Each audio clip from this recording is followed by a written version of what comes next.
কিছুদিন আগে যখন কোভিড-19 এসেছিল, সরকারের তরফ থেকে বিভিন্ন কশন আমাদেরকে দেওয়া হয়েছিল, সতর্কবাণী দেওয়া হয়েছিল যে আপনারা মাস্ক ছাড়া বাইরে বেরোবেন না, হাতকে বারবার স্যানিটাইজ করবেন, অপ্রয়োজনে বাইরে বেরোবেন না। এটা সরকারের একটা দায়িত্ব এবং কর্তব্য ছিল। তো যিনারা সালাফি মানহাজকে অনুসরণ করেন তাদের দায়িত্ব হচ্ছে যখন কোনো ভাইরাস জাতির কোনো ক্ষতি করে, উম্মার কোনো ক্ষতি করে, তখন তাদেরকে সতর্ক করা। ঠিক যেমন করে ওটা ছিল কোভিড-19, আমার কাছে মনে হয়েছে আদনান 23 এটা একটা ভাইরাস, জানি আমাদেরকে কথা বলা অতীব জরুরি। সম্প্রতি তিনি বেশ কিছু কথা সোশ্যাল মিডিয়াতে বলেছেন, যদিচ বহু আগে থেকে তিনি বিভ্রান্তিকর বক্তৃতা দিয়ে জাতিকে মানে এক বিভ্রান্ততর জায়গায় পৌঁছানোর চেষ্টা করছিলেন, নিজেদের ব্যবসাকে বাঁচানোর জন্য, নিজের স্বার্থসিদ্ধির জন্য মানে তিনি যে প্রোপাগান্ডা চালিয়ে যাচ্ছিলেন দীর্ঘদিন ধরে, তার এক্সট্রিম পর্যায়ে পৌঁছে গিয়েছেন এই তো কয়েকদিন হলো, বোধহয় খুব বেশি দিন নয়। তিনি ওই ভিডিওটার মাধ্যমে যে বাক্যগুলো বলেছেন, কথাগুলো উচ্চারণ করতেও খারাপ লাগে যে তোমরা যে মানহাজকে অনুসরণ করো দিয়ে তাদের বিরুদ্ধে কথা বলো না, তাদের নামগুলো আমি নাই নিলাম, কেননা ফেসবুক থেকে আবার রেস্ট্রিকশন আসতে পারে। তো সেই মানহাজের মুখে আস্তাগফিরুল্লাহ ওয়া আতুবু ইলাইহি থুতু নিক্ষেপ করি, সে আকিদার মুখে থুতু নিক্ষেপ করি। এই যে নাদানের মতো কথাবার্তা তিনি বলেছেন, এটা যদি একেবারে কোনো আমপাবলিক বলতো তো আমরা এটাকে অতটা মাইন্ড করতাম না, তাকে শুধরানোর চেষ্টা করতাম এবং তিনি শুধরেও যেতেন বলে আমরা আশাবাদী। কিন্তু তিনি যে কাজটা করেছেন, তিনি তো নিজেকে অনেক পণ্ডিত মনে করেন, তিনি অনেক ইলমের দাবিদার মনে করেন। তিনার কাছে পৃথিবীর কোনো শেখ বর্তমানে যারা রয়েছেন এবং যিনারা গত হয়েছেন তাদেরকে তিনি মনেই করেন না, মানে তাদের কাছে হয়তো ইসলামের কনসেপ্টটা নাকি ক্লিয়ার নেই, এটা তিনি মনে করেন। তো তিনি যে মানহাজের মুখে, তিনি যে আকিদার মুখে থুতু নিক্ষেপ করার কথা বলেছেন, তিনি যদি জানতেন যে মানহাজ কি, সালাফ কি, জি এই সালাফি মানহাজ বা সালাফ মানে হচ্ছে পূর্ববর্তী, অগ্রগামী, যারা আগে চলে গিয়েছে। অ্যাকচুয়ালি সালাফ বা মানহাজ এই যে বিষয়টা, এই সালাফ হচ্ছেন প্রথম সালাফ আমাদের মুহাম্মদ রাসূলুল্লাহ সাল্লাল্লাহু আলাইহি সাল্লাম, তারপরে তার সাথী সঙ্গীগণ অর্থাৎ সাহাবাই কেরাম, এরপরে তাবেঈ, সম্মানিত তাবেঈগণ, তাবেঈন সম্মানিত এবং সুপ্রৎপ্রাপ্ত এই তাবেঈন গণ, ইনাদেরকে সালাফ বলা হয়। রাসূলুল্লাহ সাল্লাল্লাহু আলাইহি সাল্লামকে যখন জনৈক সাহাবী প্রশ্ন করলেন যে আমরা এক মানে অন্ধকারের মধ্যে নিমজ্জিত ছিলাম, তা থেকে আপনার সান্নিধ্যে এসে আমরা আলো পেয়েছি, এরপরেও কি আবার আমাদের কোনো খারাপ সিচুয়েশন আসবে কি? রাসূলুল্লাহ সাল্লাল্লাহু আলাইহি সাল্লাম বলেছেন যে তোমরা ভালোতে আছো, খারাপ হবে, আবার ভালো হবে, কিন্তু সেই ভালোর মধ্যে থাকবে ধোঁয়াশা। রাসূলুল্লাহ সাল্লাল্লাহু আলাইহি সাল্লাম তিনি তিনার যুগকে সোনালী যুগ বলেছেন, অর্থাৎ সালাফদের যে যুগ, তিনটি যুগকে অন্যতম প্রায়োরিটি দেওয়া হচ্ছে, তার মধ্যে শ্রেষ্ঠতর যুগ হচ্ছে রাসূলুল্লাহ সাল্লাল্লাহু আলাইহি সাল্লামের যুগ, অর্থাৎ সাহাবায়ে কেরামদের যুগ, তারপরের যুগ, তারপরের যুগ। এই তিনটে যুগ হচ্ছে আউটস্ট্যান্ডিং, অর্থাৎ যেটা আপনার আমার বিচারেরও বাইরে। আল্লাহ তাআলা এত ভালো ভালো মানুষকে হেদায়েত দিয়েছিলেন এই সময়গুলোর মধ্যে। এই যিনারা এদেরকে অনুসরণ করেন তাদেরকে বলে সালাফি, তাদের মানুষ হচ্ছে সালাফ। এখন এই একজন নাদান মানুষ উনি বলতে চাইছেন যে আমি তোমাদের আকিদার মুখে, তোমাদের মানহাজের মুখে থুতু নিক্ষেপ করি। এর অর্থ হচ্ছে পক্ষান্তরে তিনি বলতে চাইছেন কত বড় ভয়ঙ্কর কথা, যেটা বলতেও নিজেকে খারাপ লাগছে, যে রাসূলুল্লাহ সাল্লাল্লাহু আলাইহি ওয়াসাল্লাম সাহাবায়ে কেরাম তাবেঈনের মুখের উপরে থুতু নিক্ষেপ করার কথা বলেছেন। আস্তাগফিরুল্লাহ ওয়া আতুবু ইলাইহি। হে আমার প্রতিপালক, আমাদের কিছু করার নেই, আমাদেরকে তুমি ক্ষমা করো, আমিন। তাহলে তিনি এইরকমভাবে কথা জাতির সামনে পেশ করছেন, যেটা সোশ্যাল মিডিয়ায় চলছেন। এবং সবচেয়ে আশ্চর্যের বিষয় হচ্ছে যে তাকে সাপোর্ট করে বাংলাদেশের আরও একজন মানে নিজেকে অনেক বড় পণ্ডিত মনে করেন তিনি আবার তাকে সাপোর্ট করে কথা বলার চেষ্টা করেছেন যে তিনি নাকি ঠিকই বলেছেন, তার বিরুদ্ধে নাকি মানুষ নানা মানে প্রোপাগান্ডা চালাচ্ছে। ওই যে কিউট বয়, আস্তাগফিরুল্লাহ, তাবিজের ডিলারশিপ যিনি নিয়েছেন, যিনি জর্দাকে হালাল করার জন্য দিনরাত পরিশ্রম করছেন, সেই তাবিজ এবং জর্দার যে গ্রুপ অফ ইন্ডাস্ট্রিজের মালিক যিনি, তো তিনি যদি জর্দারির ঠিকাদারি করতেন বা তাবিজের ঠিকাদারি করতেন, তো সেখানে মানে he can earn lots of money, তাই না? সে অনেক টাকা ইনকাম করতে পারতেন, বাট তিনি কেন এটা করছেন বুঝি না। মানুষকে কেন ফাঁকি দিচ্ছেন, পরকালকে কেন মানে শেষের দিকে নিয়ে যাচ্ছে, নষ্টের দিকে নিয়ে যাচ্ছেন এসব মানুষ বুঝি না। এটা চোর একটা ডাকাত চুরি করলেও ওই সম্পদটা কিছুদিনে একটু মেহনত করলে উপার্জন করা যায়। কিন্তু দুঃখের বিষয় যে যারা মানহাজ আকিদার মিসকিন, তারা যদি মানহাজ আকিদাকে নিয়ে কথা বলতে গিয়ে মানুষকে মানে একেবারে কি বলবো জাহালাতের অন্ধকারের মধ্যে নিমজ্জিত করেন, তাহলে তো বিষয়টা খুবই খারাপের দিকে যাবে, তাই না? তো এই আদনান 23 ভাইরাস ইনি যে বাক্যটা বলেছেন, এটা একটা মহা অপরাধ, মহা অপরাধ। আমি জানি না ওলেমায়ে দ্বীন তাকে কি ফতোয়া দিবেন, ফতোয়া দেওয়ার যোগ্যতা আমাদের নেই। তবে আমাদের উদ্দেশ্য হচ্ছে, আমাদের বলার উদ্দেশ্য হচ্ছে যে যিনারা আমাদেরকে ফলো করেন, আমাদের কাছ থেকে কোরআন এবং হাদিস নেওয়ার চেষ্টা করেন, বা ভাই বন্ধু হিসাবে যিনারা ভালোবাসেন, তাদেরকে সতর্ক করা। ঠিক যেমন করে সরকার কোভিড-19 জন্য সতর্ক করেছিলেন, আমরা আপনাদেরকে সতর্ক করছি আদনান 23 জন্য। যদি কারোর করোনা হয়ে গেল, আইসোলেশনে থাকলো, সে পৃথিবীর বুকে বেঁচে থাকতে পারে আল্লাহ চাইলে, কিন্তু তিনার এই ভাইরাস যদি আপনার মগজে, আপনার ব্রেনের মধ্যে, খাস করে বহু ইয়াং ছেলেমেয়ের ব্রেনের মধ্যে কিন্তু ছোটো ছোটো ছোটো ছোটো মোটিভেশনাল স্পিচ, তিনাদের এই আদনান 23 ভাইরাস এর রিলেটেড যারা বক্তা রয়েছেন, তাদের ছোটো ছোটো মোটিভেশনাল স্পিচ যুবকের রক্তকে গরম করে দেয়, জঙ্গিবাদের দিকে উস্কানি মানে লেলিয়ে দেয়, এবং তিনারা মনে করেন এটাই হচ্ছে অরিজিনাল ইসলাম। না, এ থেকে আপনাদেরকে সতর্ক করতে হয়েছে। কেননা করোনা হলে দুনিয়ার বুকে বাঁচতে পারেন, আল্লাহ তাআলা বাঁচিয়ে রাখতে পারে হয়তোবা, মেবি আল্লাহ তাআলা চাইলে। কিন্তু দুঃখের বিষয় যে এই আদনান 23 ভাইরাসে আক্রান্ত হয়ে গেলে পরকাল হারিয়ে যাবে, নিশ্চিত পরকাল হারিয়ে যাবে। নইলে ওর অত বড় সাহস কী করে হয়, ওই অমানুষের অত বড় সাহস কী করে হয় বলেন দেখি, যে মানহাজ এবং আকিদার উপরে থুতু নিক্ষেপ করছে, যে মানহাজ এবং আকিদার কথা রাসূলুল্লাহ সাল্লাল্লাহু আলাইহি ওয়াসাল্লাম বলেছেন, সাহাবায়ে কেরাম বলেছেন। আল্লাহু আকবার, এটা বলেন কী করে উনি? সো যিনারা কথাগুলো শুনছেন সবাই একটা করে শেয়ার দিয়ে দেন। আমি কোনো ভিডিও শেয়ার করতে বলি না, সো এখন আপনাকে শেয়ার করতে হবে। কেন? আমাদের তরুণ যুবক ভাইরা যারা ইসলামটাকে প্র্যাকটিস করছে নতুন হালে, নতুন করে, হয়তো তিনারা অনেকেই তার এই সুন্দর সুন্দর মিষ্টি মাখানো কথায় বিভ্রান্তির শিকার হতে পারেন, পরকাল হারিয়ে যেতে পারে। শুনে রাখুন, কিয়ামতের মাঠ থেকে ফিরে আসা যায় না। আপনাদেরকে বলি, খাব্বাব ইবনু আরাত রাদিয়াল্লাহু তাআলা আনহু বলেন, আমরা রাসূলুল্লাহ সাল্লাল্লাহু আলাইহি ওয়াসাল্লামকে খুঁজছিলাম, খুঁজতে খুঁজতে তিনাকে গিয়ে পেলাম কাবার ছায়ার তলে, কাবা ঘরের ছায়ার তলে তিনি মাথার পেছনে চাদর দিয়ে ঘুমিয়েছিলেন। আমরা যেতেই তিনাকে সালাম দিয়ে দিলাম, তিনি উঠে বসলেন। খাব্বাব ইবনু আরাত রাদিয়াল্লাহু তাআলা আনহু বলছেন, আমি বললাম, ইয়া রাসূলুল্লাহ সাল্লাল্লাহু আলাইহি সাল্লাম, বলছিলাম যে আমরা কত অত্যাচার সহ্য করব, এই যে আমাদেরকে ঘর ছাড়া করে দিচ্ছে, আমাদেরকে ঠিকঠাক ইবাদত করতে দিচ্ছে না, মানে নানান রকম একটা প্রেশার চলে আসছে। আমরা আল্লাহ এবং আল্লাহ রসুলকে গ্রহণ করেছি, এই জন্য এত অত্যাচার সহ্য করতে হবে। একটু আপনি বলেন না আপনার প্রতিপালককে, যাতে আমাদের একটু সুরাহা করে বা যুদ্ধের জন্য অনুমতি দেয়, বা কিছু একটা বলেন না আপনি আমাদেরকে। রাসূলুল্লাহ সাল্লাল্লাহু আলাইহি সাল্লামের মুখ লাল বর্ণ ধারণ করলো, অর্থাৎ রাসূলুল্লাহ সাল্লাল্লাহু আলাইহি সাল্লামের মুখটা লাল হয়ে গেল রাগে। Yes, point to be noted. রাসূলুল্লাহ সাল্লাল্লাহু আলাইহি সাল্লামকে যখন খাব্বাব ইবনুল আরাত রাদিয়াল্লাহু তাআলা আনহু বলছেন যে আমাদেরকে একটু এর জন্য, মানে হেফাজতের জন্য বা আল্লাহ তরফ থেকে একটু যুদ্ধের অনুমতি নিয়ে নেন না, দেখি ওদেরকে কি করা যায়, আমরা এত অত্যাচার সহ্য করছি। রাসূলুল্লাহ সাল্লাল্লাহু আলাইহি সাল্লামের মুখটা লাল হয়ে গেল। জি, এখনও সালাফদের, যিনারা সালাফি আকিদা মানহাজকে মেনটেন করেন, মেনে চলেন, তাদেরও একই ঘটনা ঘটে।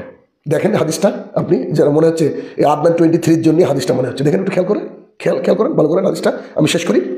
তো রাসূলুল্লাহ সাল্লাল্লাহু আলাইহি ওয়াসাল্লাম তাদের দিকে তাকিয়ে বললেন যে, শোনো, তোমরা কি জানো তোমাদের পূর্ববর্তী সময়ে শুধুমাত্র আল্লাহ তাআলাকে মেনে নেওয়ার জন্য, এক মাবুদ, তাকে মেনে নেওয়ার জন্য এমনও রাজা বাদশাহ ছিল ওই জামানায়, যে সময় করাত দিয়ে, করাত বুঝেন কি, যেটা দিয়ে গাছ কাটা হয়, পেঁচিয়ে পেঁচিয়ে গাছ কাটা হয়, করাত দিয়ে মানুষের দেহকে দ্বিখণ্ডিত করে দেওয়া হতো।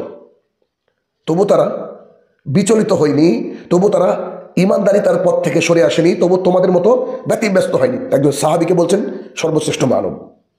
তারপরে তিনি বললেন, রাসূলুল্লাহ সাল্লাল্লাহু আলাইহি ওয়াসাল্লাম তিনি বললেন, তোমরা কি জানো যে শুধুমাত্র আল্লাহ তাআলার প্রতি ঈমান এনেছি, এই কথাটা বলার কারণে তৎকালীন সময়ের বাদশাহ লোহার চিরুনি দিয়ে মানুষের শরীরের পুরো গোস্তকে তুলে নিত, চামড়া গোস্তকে পুরো তুলে নিত, শুধুমাত্র হাড় থাকতো। কল্পনা করুন তো একবার, আশ্চর্য হাদিস। কল্পনা করেন যে একেবারে মানে শুধুমাত্র এই হাড়গুলা যদি থাকে, গোস্তগুলা যদি তুলে নেওয়া হয়, কি পজিশন আসে একবার চিন্তা করুন তো। রাসূলুল্লাহ সাল্লাল্লাহু আলাইহি ওয়াসাল্লাম বলছেন, শোনো, এরকম পরিস্থিতি হতো শুধু ঈমান আনার কারণে। আর তোমরা সামান্য, এমন তো কিছু অত্যাচার হয়নি তোমাদের উপরে, এমন কি অত্যাচার হয়েছে যে তোমরা একেবারে ব্যতিব্যস্ত হয়ে যাচ্ছ যুদ্ধ করার জন্য? খাব্বাব ইবনুল আরাত রাদিয়াল্লাহু তাআলা আনহু তিনি বলেন, হে আমার প্রতিপালক, রাসূলুল্লাহ সাল্লাল্লাহু আলাইহি ওয়াসাল্লামের রাগ থেকে আমাকে পরিত্রাণ দেন। হে আল্লাহ রাসূল, আপনার উপর আমার পিতামাতা কুরবান হোক। এই হাদিস আমাদেরকে এত মহান শিক্ষা দেয়, যেখানে বোঝা যাচ্ছে যে আমরা আমাদের অনেক মানে ভেতর যে খোয়াইশ, ভেতর যে ইচ্ছা অনুযায়ী আমরা কাজ করতে পারি না। আমাদেরকে কাজ করতে গেলে we have to follow someone, আমাদেরকে কাউকে ফলো করতে হবে। খাব্বাব ইবনুল আরাত রাদিয়াল্লাহু আনহু বাইরে গিয়ে আলাদা দল করেননি, তিনি গিয়ে বলেননি যে রাসূল সাল্লাল্লাহু আলাইহি ওয়াসাল্লাম তিনি ইসলাম বুঝেন, আস্তাগফিরুল্লাহ, তিনি বলেননি। কিন্তু আদনান 23 এটা বলতে চাইছেন। ওই যে সালাফি আকীদা এবং মানহাজ আমরা ফলো করি, উলামায়ে দ্বীন বর্তমান বিশ্বে ইনারা ফলো করেন। ইনাদের কাছে যখন জিহাদের কথা বলতে যান, তখন জিহাদের কথা ইনারা বলতে গিয়ে বলেন, হ্যাঁ জিহাদ করতে হবে। এটাও শুনে রাখুন, আল্লাহর কসম করে বলছি, জিহাদের যদি কোনো দিন ডাক আসে তো ইনশাআল্লাহ আমাদেরকে প্রথম সারিতে পাবেন, নিশ্চিত পাবেন, কোনো সন্দেহ ছাড়া পাবেন। হয়তো আদনান 23 পালিয়ে যাবে, লুকে থাকবে, সেদিকে যাচ্ছি না, হয়তো তিনাকেও আল্লাহ তাআলা হেদায়েত দিতে পারেন, আমরা দোয়া করবো তার জন্য। আচ্ছা, এখানে আসে তো যে মূল জায়গাটাকে আমি ফোকাস করতে চাইছি, যে আপনি আমি একা একা নিজের খোয়াইশ মতো কোথাও কোনো অত্যাচারিত মানুষকে দেখে, দিনী ভাইদেরকে অত্যাচারিত হতে দেখে আমরা আমাদের মতো করে ভেবে যা কিছু করার চেষ্টা করি, ইটস নট আ জিহাদ অ্যাট অল। এরা জিহাদ নয়। জিহাদ করতে গেলে বেশ কিছু ক্রাইটেরিয়া রয়েছে, তার মধ্যে অন্যতম ক্রাইটেরিয়া হচ্ছে যে রাষ্ট্রনেতা, একজন ইমাম থাকবেন, একজন রাষ্ট্রনেতা থাকবেন, যার আন্ডারে জিহাদ করতে হবে। এখন যে কোনো কাজ করতে গেলে দেখবেন একটা রুলস অ্যান্ড রেগুলেশন থাকে। একটা আপনি প্রাইমারি স্কুলে চলে যান, সেখানে একটা হেডমাস্টার মশাই থাকে। একটা হাই স্কুলে চলে যান, সেখানে একটা হেডমাস্টার মশাই থাকে, একটা টিআইসি থাকে। আপনি কলেজে চলে যান, একটা প্রিন্সিপাল থাকে, সেখানে টিআইসি থাকে। কেন? সবাইকে পরিচালনা করার জন্য কিন্তু একজনের দরকার। সেই মানুষটা যদি কোনো দিন, যেমন সাসেজ সালাউদ্দিন আইয়ুবী রহমতুল্লাহ আলাইহি, তিনার মতো যদি কোনো বিখ্যাত ব্যক্তিত্ব এসে আমাদেরকে সাজেস্ট করে যে we have to go there and fight for the উম্মাহ, সো উই আর রেডি, যদি এরকম করে আমাদেরকে কোনো সালাউদ্দিন আইয়ুবী রহমতুল্লাহ আলাইহির মতো বা এরকম আরও যিনারা গত হয়ে গেছেন বিখ্যাত উলেমায়ে দ্বীন, এবং যিনারা মানে আমাদের গোটা বিশ্বকে মানে নিয়ন্ত্রণ, গোটা বিশ্বকে কি বলবো আপনাকে, মানে কন্ট্রোল করতে পারবেন, নট মানে সেই কন্ট্রোলের কথা বলছেন যেটা আল্লাহ তাআলা করেন, মানে তিনার উপরে দায়িত্ব দেওয়া হবে আর তিনি সেটাকে পরিচালনা করবেন মুসলমানকে। যদি এইরকম করে একজন পরিচালক থাকে, সো জিহাদ করতে আপত্তি নেই। কিন্তু আপনাদের জিহাদ মানে জঙ্গিবাদ, আপনাদের জিহাদ মানে জঙ্গিবাদ, আপনাদের জিহাদ মানে জঙ্গিবাদ। কার খুলে শুনে রাখুন, আপনাদের জিহাদ মানে বোম ব্লাস্টিং। আপনাদের দেখা যাবে অনেকেরই সলাৎ ঠিক নাই, সিয়াম ঠিক নাই, পরিবার ঠিক নাই, অথচ জিহাদের জন্য প্রস্তুতি। আরে বাবা, কোনো একটা ছেলেকে, আপনার সন্তানকে আপনি এমবিবিএস পড়াবেন, বলেন তো, এখন ক্লাস 5-এ পড়ছে, বেচারাকে আপনি কি এমবিবিএস সিলেবাস দিবেন? যদি এমবিবিএস সিলেবাসটা দেন তো পাগল হয়ে যাবে। যতই সে ছেলেটা মেধাবী হোক না কেন, আইকিউ লেভেল যতই হাই হোক না কেন, আপনি তো তাকে সরাসরি ভর্তি করতে পারেন না। কেন? কারণ ওর স্টেপ বাই স্টেপ যেতে হবে। তো জিহাদ ইসলামের একটা অন্যতম স্টেপ। আর এই আদনান 23-র মতো, যে কিউট বয়ের মতো ইনারা বলে যে সালাফি উলেমায়ে দ্বীনরা নাকি জিহাদের কথা বলেন, আস্তাগফিরুল্লাহ, বলে পৃথিবীর কোন একজন আলেম যিনি জিহাদের কথা বলেন না? হ্যাঁ, তিনারা শিক্ষিত, তিনারা পড়াশোনা করেন, তো এই জন্য কী করে জিহাদ করতে হবে, কী করে কী করতে হবে ওনারা জানেন, ক্রাইটেরিয়াগুলো জানেন, যে ক্রাইটেরিয়াগুলো আপনাদের মতো নাদানরা জানেন না। দ্যাটস ওয়াই আপনারা এই মানে হাওয়াতে ফায়ারিং করার চেষ্টা করেন, ঠিক আছে না? আচ্ছা, এই গেল। দ্বিতীয় নম্বর পয়েন্ট হচ্ছে যে সালাফি উলেমায়ে দ্বীন যিনারা রয়েছেন, তিনারা নাকি ফিলিস্তিনের জন্য দোয়া করেন না। আস্তাগফিরুল্লাহ। আপনারা আমাদের জুমার খুতবা শোনেন, আমার তো এখন একটা দিনও বাকি নাই যে প্রোগ্রাম নেই, আলহামদুলিল্লাহ। আপনি কি কোনো দিন দেখেছেন যে কোনো প্রোগ্রামে ফিলিস্তিনের জন্য দোয়া না করে আমরা আমাদের খুতবা শেষ করেছি, বক্তৃতা শেষ করেছি? কোন আলেম, একজন আলেম দেখান গোটা বিশ্বের মধ্যে, অনলি ওয়ান। আপনারা যে মিথ্যাবাদী, আপনাদের উপরে যে লানাত, এটাই তার প্রমাণ। আপনারা এখন সোশ্যাল মিডিয়ায় সব কিছু লাইভ হয়, সব কিছু রেকর্ডেড হয়। অতএব আপনারা একটা আলেমকে দেখান যে আলেম বলছে যে না, ফিলিস্তিনের জন্য দোয়া করা যাবে না। এরকম কথা বলেছে কি কোনো আলেম? অসম্ভব। বরং আমরা দোয়া করি, আমাদের অন্তর কাঁদে। কিন্তু আমাদের যে ক্রাইটেরিয়া দেওয়া হয়েছিল, যে রুলস অ্যান্ড রেগুলেশন দেওয়া হয়েছে, ওই রুলস অ্যান্ড রেগুলেশন ফুলফিল হয়নি বিধায় আমাদের যতটুকু ক্ষমতা অতটুকু জায়গায় আমরা কাজ করি। কেননা আমরা কিন্তু আল্লাহ সুবহানাহু ওয়া তাআলার ওই আয়াতের উপরে বিশ্বাস রাখি। কোন আয়াত? যে আল্লাহ সুবহানাহু ওয়া তাআলা বলছেন, লা ইউকাল্লিফুল্লাহু নাফসান ইল্লা উসাহা, আমি তোমাকে মাত্রা অতিরিক্ত বোঝা চাপাইনি। আচ্ছা, আলোচনা দীর্ঘ করবো না। 3 নম্বর পয়েন্ট, এবং এটাই শেষ পয়েন্ট, সেটা হচ্ছে যে তিনি কিন্তু মাঝে মাঝে কটাক্ষ করে থাকেন এই ঘুমটাওয়ালা শেখ। বলেন কি বলেন না? ঘুমটাওয়ালা শেখ। আর ওই কিউট বয় এই কথা বলে থাকে যে ঘুমটাওয়ালা শেখ। এখন আপনাদেরকে একটা কথা বলে রাখি, যে এই ঘুমটাওয়ালা শেখ যিনাদেরকে বলেন, যিনারা মদিনা থেকে লিসেন্স উপাধি পেয়েছেন, গোটা বিশ্বের দরবারে দিন ইসলামকে, সালাফি মানহাজকে, কোরআন এবং সুন্নাহর দাওয়াতকে বুলন্দ করার চেষ্টা দিন রাত যিনারা করে যাচ্ছেন, তাদেরকে কটাক্ষ করছেন। আসুন, আমরা এমনি তো নিজের মুখে কোনো কথা বলতে পারি না হাদিস ছাড়া। দেখুন হাদিস, রসুল্লাহ সাল্লাল্লাহু আলাইহি সাল্লামকে সাহাবায়ে কেরাম বললেন, ইয়া রাসূলুল্লাহ মাল কিবার, হে আল্লাহ রসুল, অহংকার কাকে বলে? What is the definition of, মানে অহংকার, অহংকার কাকে বলে? তো রাসূলুল্লাহ সাল্লাল্লাহু আলাইহি সাল্লাম বললেন যে সাফাউল হক, যারা হককে প্রত্যাখ্যান করে তাকে বলা হয় অহংকারী। জি জি, আদনান 23 ভাইরাস আপনাকে বলছে, হক বুঝেন আপনি? হক আপনাদের সামনে যখন প্রতিষ্ঠা করার জন্য আমরা চেষ্টা করি, আমরা হয়ে যাই ফিতনাবাজ। আপনি যেভাবে পপুলারিটি অর্জন করেছেন, শিরকের বিরুদ্ধে, মাজারের বিরুদ্ধে একবার বলে দেখুন তো, বাংলাদেশের অর্থনীতির উপর একবার বলে দেখুন তো, নেতা চোর চুট্টাদের বিরুদ্ধে একবার বলে দেখুন তো, দেখেন আপনাকে জনগণ কীভাবে নাই। আব্দুর রাজ্জাক বিন ইউসুফ হাফিজাহুল্লাহ এমনি কি ওনার গাড়ি ভাঙচুর করে? ব্যাপার তো একটা আছে, তাই না? বলেন, কোরআন এবং সুন্নাহর বাইরে কি কথা বলেছেন? তবুও ভাঙচুর হয় গাড়ি, তবুও সালাফি বহু কনফারেন্সকে বন্ধ করে দেওয়া হয়। কেন বলেন তো? ইনারা হকের দাওয়াত দেন, যেগুলো মানুষের গায়ে বাঁধে, যেমন রাসূলুল্লাহ সাল্লাল্লাহু আলাইহি ওয়াসাল্লাম জামানা হয়েছিল।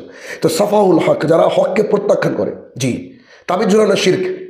আর আপনারই সহচর যিনি আপনার প্রশংসা গেয়েছেন, এই সে কিউট বই, এই নামটাও ভালো লাগে না আমার নিতে।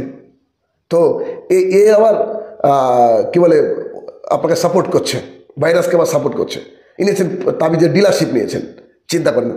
যেখানে মুসনাদ আহমদ 4 নম্বর খণ্ড 256 নম্বর পৃষ্ঠায় সরাসরি হাদিস, যে ব্যক্তি তাবিজ ঝরলো, ব্যক্তি শিরক করলো। আমরা শিরকের বিরুদ্ধে কথা বলি, আমাদের কাজই হচ্ছে জমিন থেকে শিরকে উৎখাত করবো ইনশাআল্লাহ। আমি না পারলে আমার সন্তান করবে, আমার সন্তান না পারলে করবে একদিন, কেউ না কেউ ইনশাআল্লাহ। সো অহংকারী কাকে বলে? সাফাউল হক, যারা হক পাওয়ার পরে মানে না, যারা এক রাকাত বিতিরকে মানতে পারে না, যারা শিরকের দাওয়াতকে মানতে পারে না, সাফাউল হক, যারা হককে প্রত্যাখ্যান করে। 2, ওয়ান্তুন নাস, যারা মানুষকে হেয় প্রতিপন্ন করে। Yes, point to be noted, হেয় প্রতিপন্ন করে। হেয় প্রতিপন্ন মানে ওই যে আপনি বলেন না ঘুমটাওয়ালা শেখ, আপনি জানেন তাদের যোগ্যতা কি? যে কেউ মদিনাতে চান্স পায়, তিনাদেরকে, যিনারা পিএইচডি করেছেন ফ্রম মদিনা ইউনিভার্সিটি, তাদেরকে আপনি বলছেন যে ঘুমটাওয়ালা শেখ। তার মানে আপনি তাদেরকে কি করছেন? আপনি খারাপ দৃষ্টিতে দেখছেন, আপনি তাদেরকে কি মনে করছেন? ছোট মনে করছেন, এই গোড়ার ডিম, এইসব কিছু জানেন, এরকম একটা ব্যাপার আপনার মধ্যে ফিলিংস আছে, তাই না? রাসূল সাল্লাল্লাহু আলাইহি ওয়াসাল্লাম বললেন, যে ব্যক্তি হককে প্রত্যাখ্যান করে ও অহংকারী, আর যে ব্যক্তি মানে মানুষকে হেয় প্রতিপন্ন করে, হেয় প্রতিপন্ন। ইয়েস, আপনাদের কথাবার্তার মাধ্যমে হেয় প্রতিপন্ন। আপনাদের কাছে কোনো আলেমই না, আপনি মতিউর রহমান মাদানী হাফিজুল্লাহর মতো আলেমকে বলছেন দরবারি আলেম। ঘুমটা মানে একটা রুমাল মাথায় দিয়েছে, আপনি বলছেন ঘুমটাওয়ালা। এগুলো কি অহংকার নয়? রাসূল সাল্লাল্লাহু আলাইহি ওয়াসাল্লামের হাদিস মোতাবেক আপনারা অহংকার। ইয়েস, দুজনকে বলছে, এবং এই লেভেলের যারা রয়েছে সবাইকে বলছে। শুধুমাত্র নিজের ব্যবসাকে, নিজের ধান্দাকে বাঁচিয়ে রাখার জন্য মানুষকে টুপি পরিয়ে না। আর সুতরাং এই রাস্তা থেকে ফিরে আসুন। আর অহংকারী পরিণাম কি, এটা আমি শাহিনুর রহমান না বললেও চলে, আপনারা সবাই জানেন অহংকারের পরিণাম কি। যার অন্তরে সরিষা পরিমাণ অহংকার থাকবে, they will not enter to the paradise. আমি বলছি না, বলছেন মুহাম্মদ রাসূলুল্লাহ সাল্লাল্লাহু আলাইহি ওয়াসাল্লাম। তবে আদম সন্তান আপনি লা ইলাহা ইল্লাল্লাহ পড়েছেন, ও আন্না মুহাম্মদ রাসূলুল্লাহ আপনি পড়েছেন সাল্লাল্লাহু আলাইহি ওয়াসাল্লাম। সো আপনি আমার ভাই, আপনাকে আমরা আপনাদের জন্য প্রাণ খুলে দোয়া করবো, হে আমার প্রতিপালক, এদেরকে হেদায়েত দান করো, আমিন। অথবা ফিতনা ছড়ানোর হাত থেকে জাতিকে রক্ষা করো, আল্লাহুম্মা আমিন। এবং যিনারা এনাদের কথা শুনে রক্ত গরম করে জিহাদের নামে বোম ব্লাস্টিং ইত্যাদির পরিকল্পনা ছক মাথায় আঁকেন, শুনে রাখুন পরিষ্কার ভাষায়, এটা ইসলাম নয়, এটা ইসলাম নয়। কেননা ইসলামের মধ্যে গাইডলাইন রয়েছে, মানহাজকে ফলো করুন, সালাফি মানহাজকে ফলো করুন, আকীদাকে বিশুদ্ধ করুন। দেখবেন আপনার কাছে আবেগ নয়, বিবেক দিয়ে কাজ করতে হবে। সবসময় আবেগ দিয়ে কাজ হয় না, আবেগ দিয়ে আপনার স্ত্রীর কাছে কাজ চলে, বাইরে নয়। আর ইসলাম আবেগ দিয়ে নয়, বিবেক দিয়ে ইসলামকে মানতে হবে। কেননা ইসলাম যদি আবেগ দিয়ে চলতো, তাহলে বায়ু বেরিয়ে গেলে ওযু না করে অন্য জায়গায় ধোয়ার কথা আল্লাহ রাসূল হয়তো বলতেন, বা আপনারা বলতেন।